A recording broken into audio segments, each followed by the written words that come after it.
Okay, let me tell you about this day. Actually, the past like 5 hours. You know it's gonna be good because that okay started with a W. So you know I had that like really lame 3-day bus ride, and the bus driver was like feeling me up. And I switched buses, and the seats had little teeny tiny leg room things. It was terrible. And I was just thinking, oh man, I cannot wait to get to Medan. So I'm getting to the end of the bus ride, and everything is dead because it's been 3 days. Nothing survives 3 days. So some guys that were on the bus, like, they seem like pretty nice guys, right? So they're helping me. They speak only Indonesian, so they're attempting. So I showed them the address of my hostel, and each of them had to look at it separately because, you know, men. And they all come to the same conclusion. They're like, yeah, it's close enough that you can just take a taxi. So they helped me get like the first available taxi. And the driver seemed, you know, normal. He was like my age. And the guys were all like, yeah, about 6,000 is fair for where you're going, or 60,000. I'm like, okay, sure. Am I talking really fast? I feel like I'm talking really fast. Okay, back down to normal levels. So, yeah, we agree on 60,000, and I'm like, okay, stick my stuff in the tuk-tuk, and off we go. And we're driving, and he's like, 100,000, not 60,000. Excuse me? Like, we literally just left and you said 60,000. And he's like, you have check? Like, what are you talking about? You have check. And then he starts poking my boob. Like, what the? No, no, no, no, no. No, no, no. No. No. No, no. So we continue on, and I'm like, oh my god, if I don't give him 100,000, he's gonna harass me, and he's gonna like drop me off in the middle of nowhere. He could take me anywhere. So I'm considering my options, and I'm like, what are the chances of dying if I jump into traffic? What are the chances of dying if I stay in this vehicle? And you might think I'm overreacting, but just wait.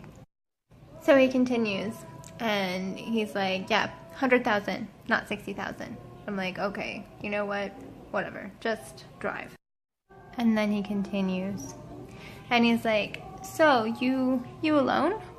I'm like, nope. You stay hotel? Obviously. Where do you think we're going? Jesus, man. When we get hotel, you, me, photo. Are you joking? You just charged me an extra 40,000 and you touched my freaking boob. But I'm still at that point where I'm like, I don't want him to get mad and just like drop me off in the middle of nowhere. So I'm like, yeah, sure, totally. And then, you, me, hotel?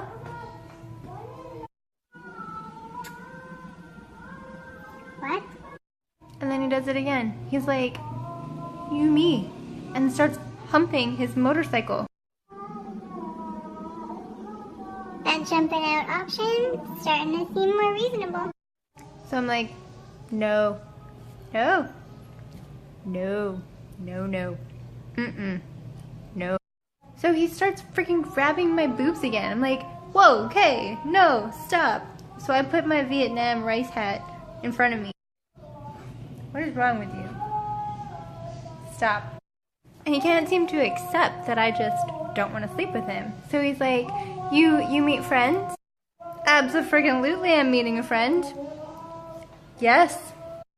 Oh, husband? You better believe it. I just got married. You know what? We're on our honeymoon. And I'm just going to go meet him. We got separated. So this deters him for like another block. And then he gives me this like disgusting smile. And like keeps humping his motorcycle and is like, you, me, you, me. Okay, I'm gonna get raped if I like stay on this vehicle. Luckily, he doesn't know where we are, so he like pulls over and asks the people on the street selling cigarettes like where to go. And I'm looking around at all the other people like, help me, I need help.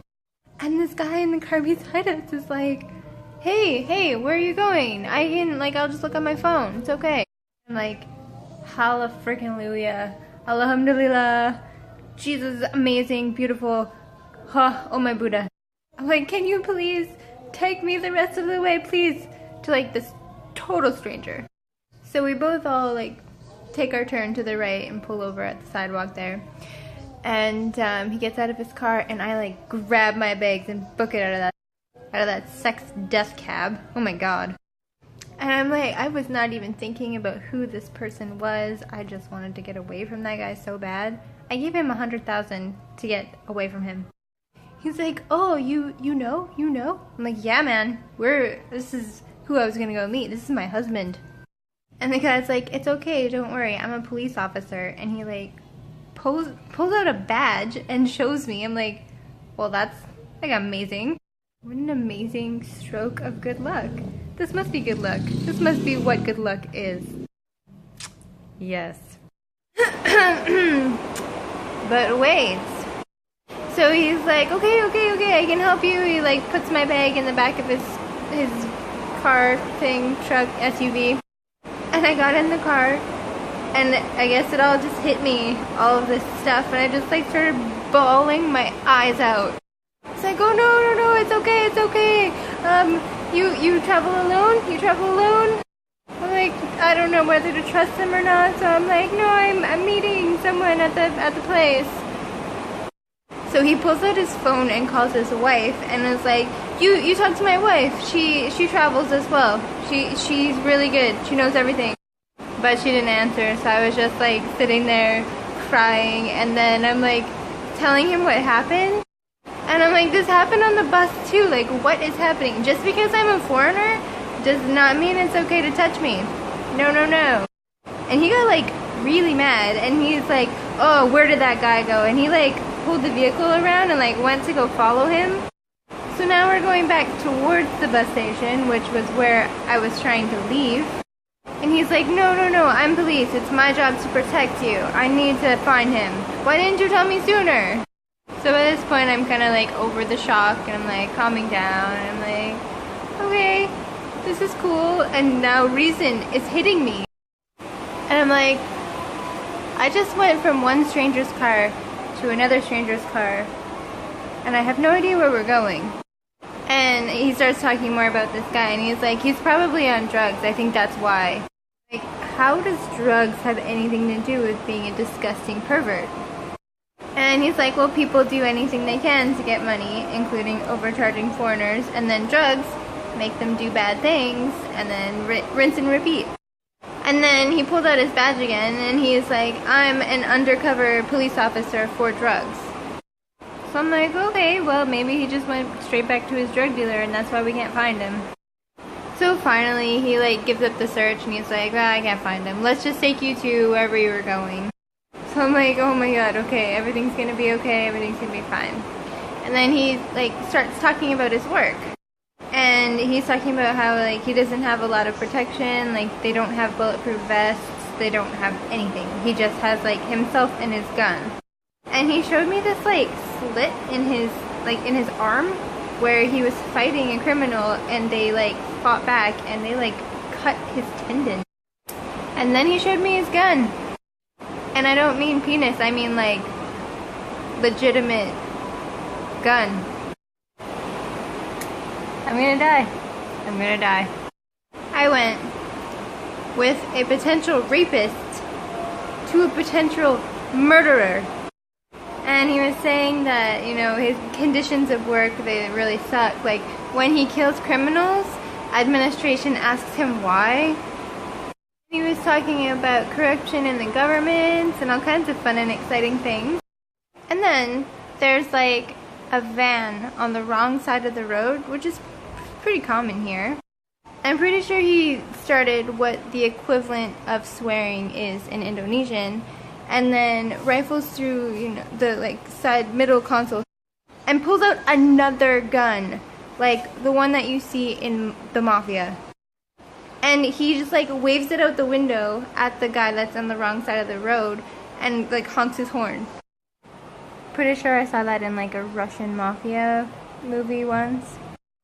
And I'm sitting in the passenger seat. I mean, the guy got out of his way and was like very apologetic and whatnot, and he like pulled up and was like hitting his door, like the other guy's door, with his gun. It's craziness. And then he drives up a little bit, and then he turns to me and he's like, "Are you okay? You seem a little bit nervous." Yeah, man, I'm fine, it's cool. That happens all the time. I've seen that. Yeah, so, and then he's like, "Yeah, it's just a gun, no big deal, whatever, it's just, that's how it is here." I'm like, "Yep, I'm definitely gonna die." But then we did eventually make it to the hostel, and here we are. And then he didn't leave for like an hour. And there's a couple that's running this place, and they did not like having the police here. And I mean, after seeing that, I could see why.